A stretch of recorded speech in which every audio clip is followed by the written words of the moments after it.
Assalamu alaikum. Welcome to economics lesson 3.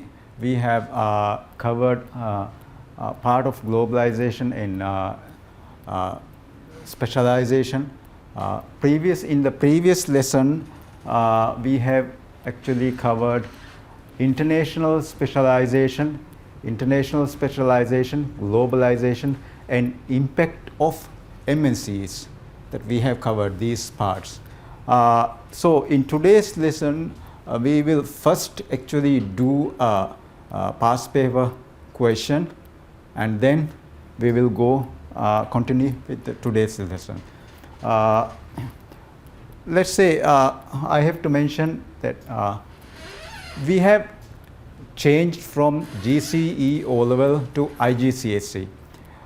But even though we have changed the question in economics, the question patterns and content coverage and paper setting, everything is actually same with the GCE O-level and IGCSE.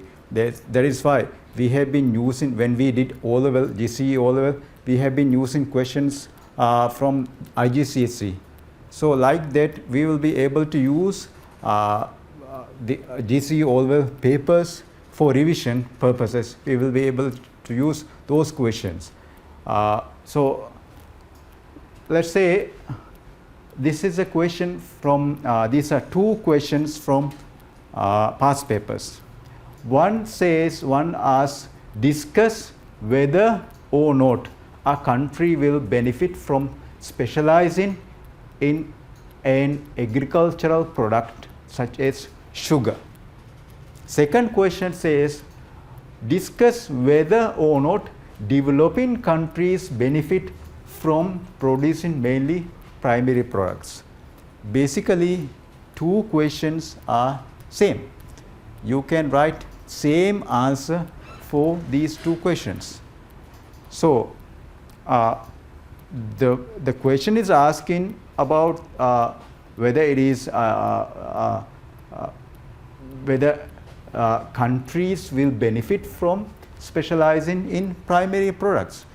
Sugar is also a primary product. Here they are saying primary products. Therefore, the two questions are same.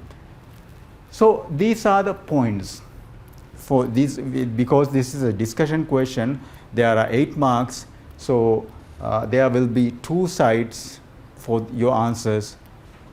One side, you have to talk about why it might benefit. So maximum 5 marks will be given for that part. Here, let's say this is how the marks are given. It may increase efficiency and productivity because they are specialized. Specialization, one of the benefits of the specialization is increasing efficiency and productivity. Workers may be well trained in sugar production, or you can, for second question, workers will be well trained in primary products. Advantage may be taken of economies of scale because they are well trained, because there is specialization, so that they will be able to produce in large scale. Therefore, cost can be minimized, average cost can be minimized. Therefore, they will be able to gain from economies of scale, and therefore, they will be able to sell either primary products or sugar. They will be able to sell at lower price.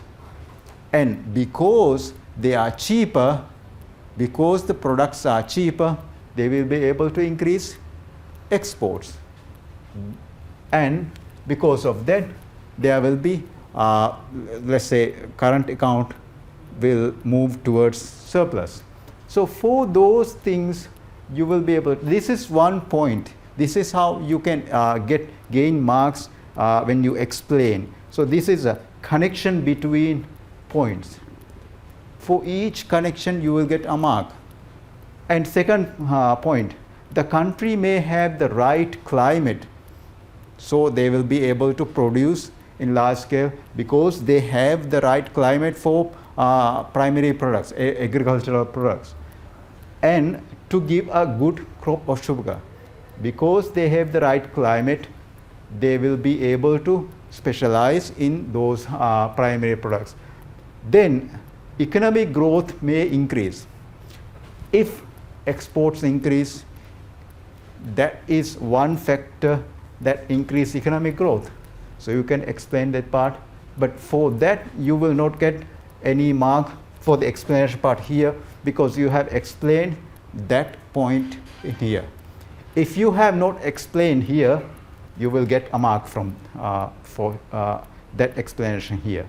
Then agriculture may be labor intensive. So most of the time the agriculture is labor intensive. Therefore, so many laborers, so many people will require to work in the agricultural sector. Therefore, that increases the employment for the people. And the country may gain a reputation for quality products. Let's say in Maldives also, our fathers used to say Barmahado. So that is a reputation they have connected with a specific country. That is a quality of that rice. So for these things you will get maximum 5 marks. Even if you have written a lot for one side, you will get maximum 5 marks. The other marks that, for example, let's say you have written 1 page for one side, and for that you have written so many points, and all those points actually sum up to let's say 12 marks, but you will not get 12 marks. You will get 5 marks maximum for one side. The other side, let's say for the other side of for also maximum you will get 5 marks. So the demand may fall due to change in taste, rise in competition.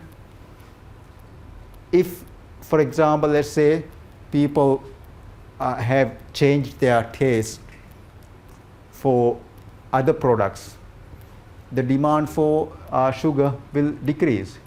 And also there is a risk of huge competition from other countries. Because of that competition, also demand may fall. Supply may be reduced by bad weather or disease. Let's say bad weather, because of the bad weather, so many sugar firms have affected. Because of that, the supply will decrease. And also because of a disease, supply may decrease. The demand for manufactured goods and for services tend to increase more as income rises. We know that primary products, sugar, these things have inelastic demand. That means even if they are inelastic demand, income inelastic demand, that means even people get more income, they will not buy more of the food item, basic goods. They will buy more of other things like manufactured goods. Therefore, when their income increase, that actually doesn't increase the demand for primary products. And large profits tend to be earned on these products. These products are which products? The manufactured goods and services. And these economies of scale may set in when the firms are very large. Because of that size, big size, they may actually experience diseconomies of scale because of communication problems, because of management problems. So diseconomies tend to set in. And also market prices of agricultural products are more variable. They fluctuate very much, the market prices. Sometimes the agricultural products, the prices will go down very much. So the producers or the countries which are specialized in those products will actually be disadvantaged. And the country may become dependent on other countries for other products. If we have, let's say, over specialized in agriculture, then we will have to import other products from other countries. So these are mainly the, let's say, for the other side, why it might not actually be beneficial for the countries to specialize. In 8 marks questions, let's say we advise students to write 5 points, maximum 5 points. You will be able to get actually 8 marks. You will be able to get 8 marks from, let's say, if you have written this point and if you have written any 3 points from here, you will be able to get 8 marks. But to be on safe side, we require students to write 5 points at least. 3 points on one side, 2 points on the other sides. In that case, even if you miss a point, a mark from one of the points you explained, you will be actually able to get that mark from the other point that you have written, that 5.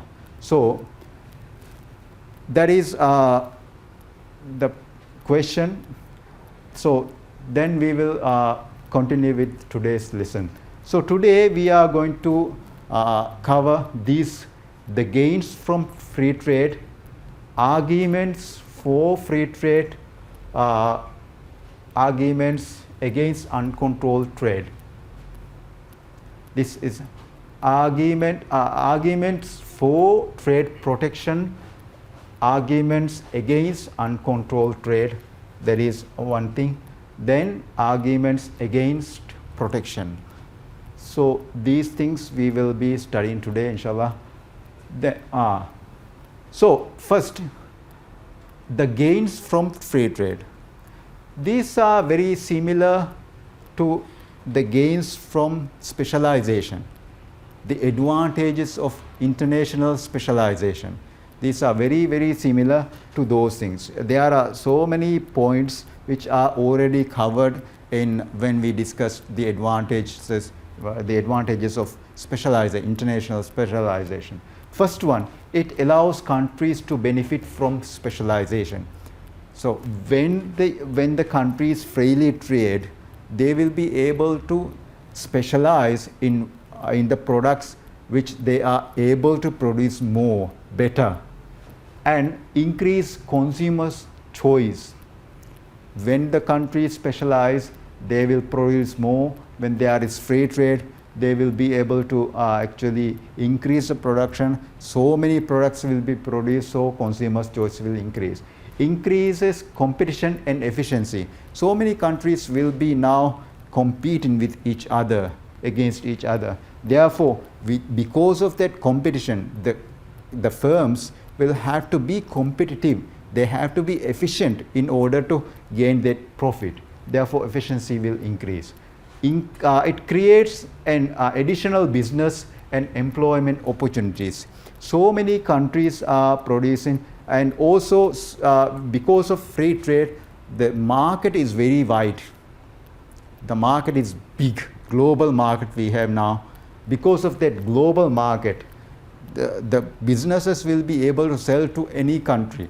So because of that, they will be able to, because of that wide market, big market, there is increased business opportunities. We will be able to sell to any country. So it allows firms to access the best workforce, materials, and technologies from anywhere in the world. Let's say in China, the labor cost is very low. Therefore, from there, we will be able to actually get the workers. Let's say in Japan, some of the materials are very, very good. So we will be able to get the materials from there. And technologies. German technology is very good in generators, let's say. So for that purpose, we will be able to adapt their technology. So from anywhere in the world, we will be able to get the technology, we will be able to get the better workforce, we will be able to get better quality materials. So gains from free trade are also similar to gains from specialization.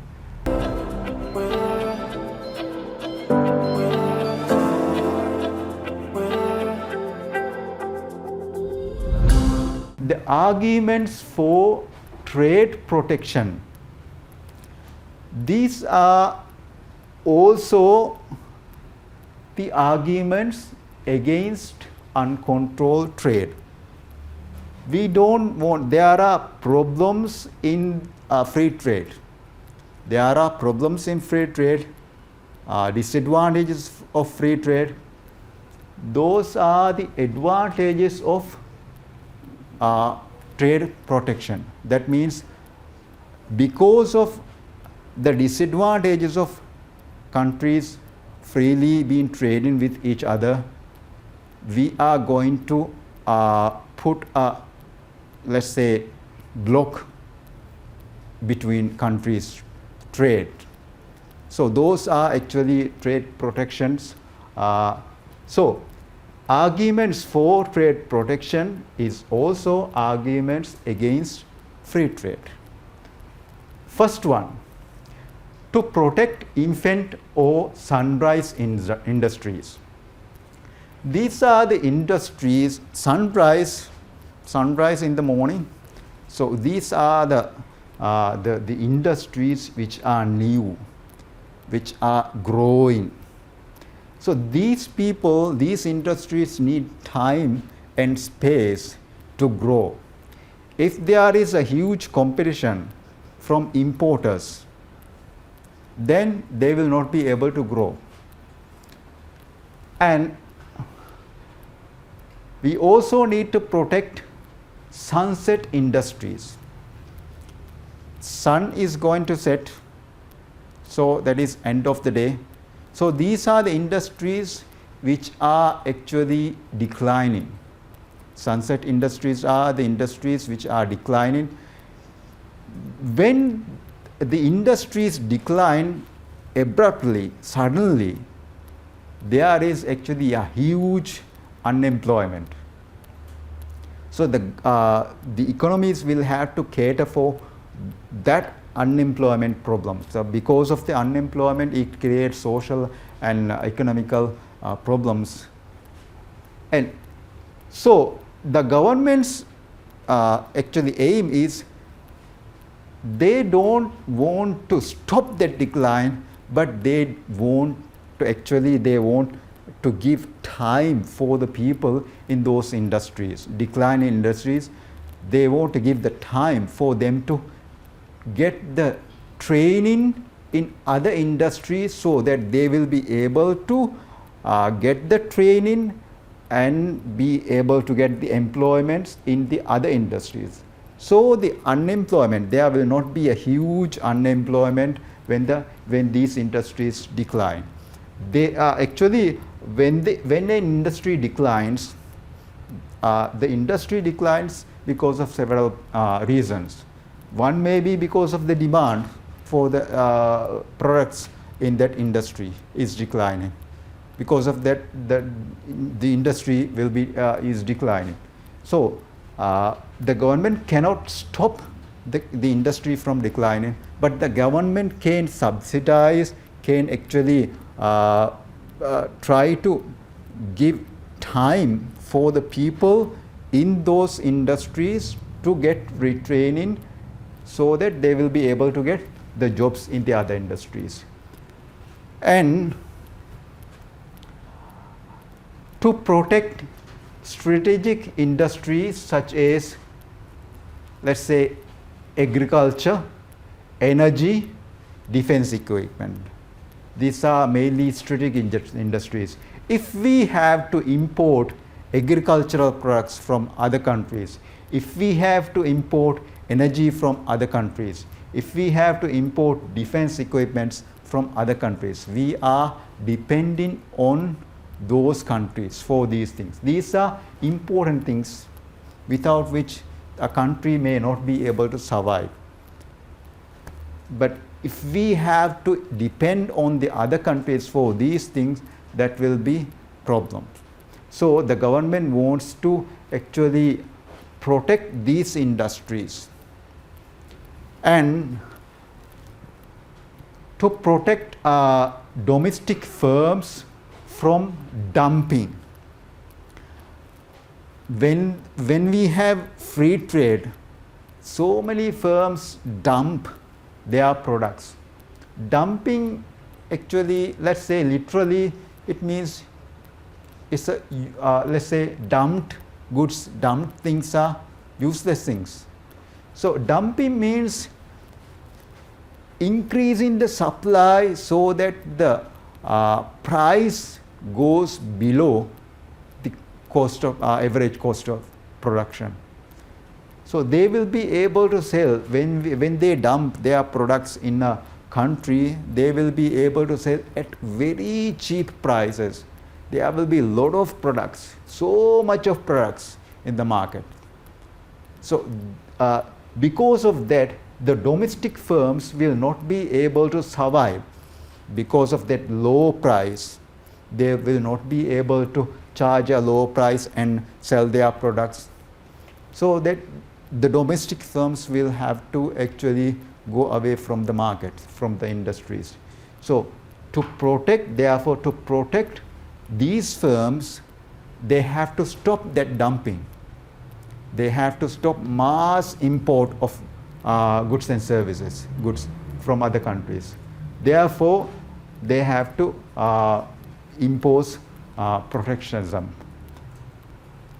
to limit over specialization. Let's say this is from this year's budget. I have taken this. You can see from here that this red line is the tourism industry's growth rate. The purple line here is the GDP, real GDP of Maldives. You can see that that real GDP actually is a replica of tourism industry's growth rate. So that this means we are too much dependent on tourism industry. We are over specialized in tourism industry. Let's say this is actually 2020. Our nominal GDP is 97.5 billion rupiah. The tourism directly actually consists of 25.2% of this 97.5 billion rupiah. That means this 25.2% is actually 24.36 billion rupiah directly we earn from tourism industry. So this much of over specialization, this much of dependency on tourism we have in Maldives. So because of that, when the tourism is actually hit with the coronavirus and with another, for example, let's say a bomb blast in another country. So tourism industry, when the tourism industry is hit, we will not get the demand, we will not get the currency that we actually need, foreign currency, we will not get. Therefore, we actually to limit over specialization, also we have to actually let's say protect some industries to limit over specialization. If we have free trade, we will be specializing, and there is a danger of over specialization. And the next one is to correct trade imbalances. When we have free trade, actually we can import freely. Freely means we have to pay the price, but there will not be any protection measures like tariff we don't have to pay. There will not be any quota or anything. So we can import. So import may increase so much that export, when we actually keep that import and export might be so tiny and import might be so big. So this creates the balance of payments problems, the current account problems. So to limit that import also, we have to actually protect some industry, protection measures we have to take so that import can be reduced. And then arguments against protectionism. These are actually, let's say, first one, it reduces the gains from trade. When we protect the economy from import, actually it reduces the gains from free trade. But when we have studied, let's say, the gains from trade. So there we have studied like the trade increases, let's say specialization increases gains from trade. So this is the opposite of those things. Say there we studied it increases the gain from trade. Here we say it reduces. We protect, let's say when we protect some industries, it reduces the gains from trade. Here it restricts consumer choice. There in the specialization and free trade, we said free trade increases the consumer choice. Here we are saying when we protect countries' economies, it restricts consumers' choice. And here it restricts new business opportunities. There we said it increases new business opportunities. So from let's say from these arguments for protection, you can actually derive arguments against protection also. So if you will be, if you are able to do that, it will be easy for you to remember and write the answers. And when we protect, these are the disadvantages. Because of those disadvantages, some countries actually open up their economies. That process is called trade liberalization. That involves removal of barriers of trade, barriers to trade between countries. So the last thing for today, we will start what is protectionism and what are trade barriers. What is protectionism? What are trade barriers?